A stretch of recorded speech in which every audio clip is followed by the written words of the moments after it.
नुकतंच लग्न झालं माझं आणि मी सौ सानिका भरत सोनावणे झाले।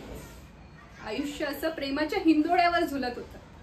माझा नवरा सकाळी कामाला जाताना हसत मला बाय करून गेला आणि थोड्याच वेळात कोणीतरी येऊन सांगितलं की भरत गेला।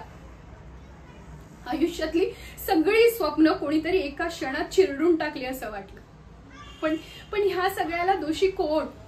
ती परिस्थिती जी लग्नानंतर माझ्या नवऱ्याला चौथ्या दिवशी कामावर घेऊन गेली, की ते कारखानदार ज्यांनी मशीनीच दुरुस्त केल्या नव्हत्या, की त्या मशीनी ना दुरुस्त असताना देखील काम करायला लावणारा तो कंत्राटदार। कोणाकडे न्याय मागू? मी आणि माझे सासरे पोलिसात गेलेलो, पण आमची केस घ्यायला कुणीच तयार नाही। कुठे जावं, काय करावं काहीच कळत नाही। पण मी ह्या सगळ्यामुळे थांबणार नाही। मी लढणार न्यायासाठी आणि माझ्या नवऱ्यासाठी।